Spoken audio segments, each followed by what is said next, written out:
Jupiter was supposed to protect us. For decades, astronomers assured the public that the gas giant acted like a cosmic shield, pulling dangerous objects away from Earth with its enormous gravity. Asteroids, comets, rogue debris, Jupiter swallowed or deflected them all. It was our guardian, our protector, our silent giant. But then came 3I Atlas, the interstellar visitor that has smashed every expectation, broken every model, and now, according to brand new data, has just done something no comet has ever been recorded doing. As it passed near Jupiter's gravitational influence, 3I Atlas behaved in a way so bizarre, so unstable, and so unpredictable that scientists are calling it the Jupiter anomaly. And if the simulations are correct, this anomaly is not just strange, it's dangerous. The anomaly began with a wobble, a tiny, almost imperceptible shift in 3I Atlas's trajectory as it entered the outer region of Jupiter's gravitational pull. Normally, comets bend inward smoothly, following a predictable curve. But 3I Atlas didn't bend. It twitched, like something inside it was firing off bursts of energy at the exact moment gravity tightened around it. The raw data looked like the comet was fighting Jupiter, resisting its pull. That shouldn't be possible. No comet can resist Jupiter. At first, scientists blamed the instruments. Maybe a glitch, maybe an astrometric error. But then the second anomaly hit, a flash of brightness, a sudden flare, exploding from the side of the comet pointed toward Jupiter. Not sunlight, not reflection, a real flare. A jet eruption triggered at the exact moment Jupiter's gravity spiked. But why? What was 3I Atlas reacting to? What internal mechanism would fire a jet at the precise moment gravity increased? Some believed it was coincidental. Others said it was normal outgassing, but the timing was too perfect, too sharp, too intentional looking. And then the third anomaly struck, the one that terrified orbital dynamicists worldwide. 3I Atlas didn't follow the curve Jupiter's gravity demanded. It slipped, not by accident, but sharply, deliberately, like a car hydroplaning across a wet road. The comet's orbit shifted several degrees off its predicted path in a way that broke orbital mechanics. It didn't accelerate like Oumuamua. It didn't fragment like Borisov. Instead, it slid sideways away from Jupiter in a maneuver that no natural object its size should be capable of. It's like Jupiter tried to pull it in, and 3I Atlas refused. Scientists scrambled for explanations. Some said the comet must have vented gas from beneath its surface at the exact moment it approached Jupiter, creating a bizarre propulsion effect. Others claimed internal fractures created pressure pockets that burst chaotically. But even those explanations fall apart when you look at the energy required. The amount of thrust needed to counter Jupiter's gravity, even for a moment, is enormous. No natural venting system can generate that kind of force. And even if it could, why would the flare occur at the exact second Jupiter's gradient peaked?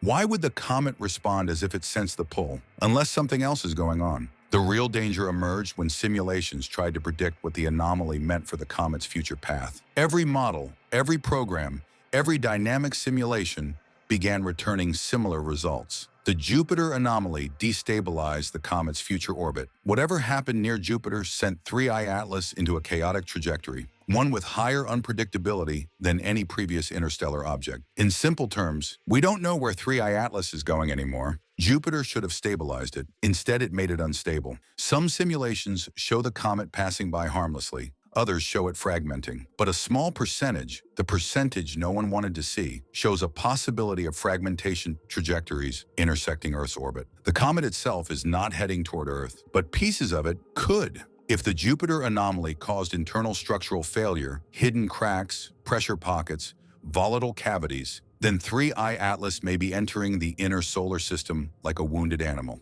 One sharp flare, one sudden fracture, one solar event could break the comet apart. And if that happens, the fragments would not behave like normal debris. They wouldn't follow neat, predictable paths. They would scatter chaotically, pushed by jets, pressure, outgassing, and possibly by whatever unknown physics caused the anomaly in the first place. A single fragment the size of a city block could wipe out an entire region. A fragment the size of a stadium could devastate a continent. Multiple fragments would overwhelm all planetary defenses. Space agencies aren't saying that publicly, but behind closed doors, they're already running impact risk assessments. Yet the danger isn't just physical, it's also scientific and existential, because buried inside the data is something even stranger. During the Jupiter anomaly, instruments recorded a short but extremely high-frequency burst of electromagnetic noise, not radio waves, not solar interference. Something different, something broadband and sharp, like a snap of energy released inside the comet. For now, they're calling it a discharge event, even though they have no idea what discharged, or how, or why. What could produce such a burst? Internal chemical reactions? Crystalline breakdown?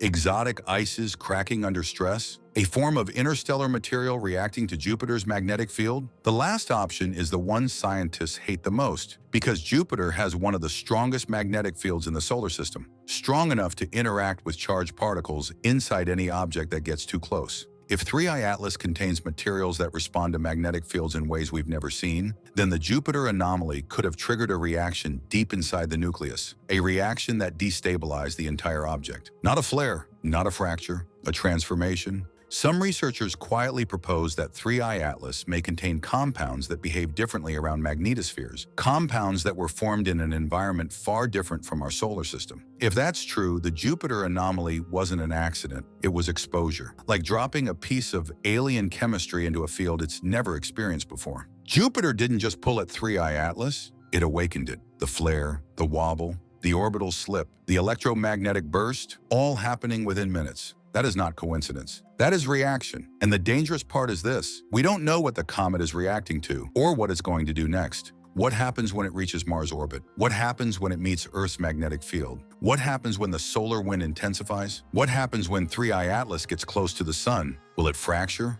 Will it flare? Will it explode? Will it reveal something inside it that cannot survive deep space, or something that can? The closer 3I Atlas gets, the more unstable it becomes. The Jupiter anomaly wasn't the comet failing. It was the comet awakening into a new state of behavior. Now the world waits, not because 3I Atlas is coming toward Earth, but because we don't know what it will become by the time it passes us. The rules do not apply to this thing. Physics bends around it. Gravity provokes it. Magnetic fields trigger it. Solar radiation excites it. This is not a harmless visitor. This is a volatile interstellar object undergoing reactions we've never seen before. And Jupiter, the greatest planetary stabilizer in the solar system, didn't calm it, it made it dangerous. The Jupiter anomaly is a warning. Something inside 3I Atlas reacts to forces we barely understand. And as the comet races inward, those forces will only intensify. The world is watching, the models are updating, the risk is rising, and the truth is simple. We have no idea what 3I Atlas is, but after the Jupiter anomaly, we know it's not just a comet. It's something far more unpredictable, far more reactive, far more dangerous,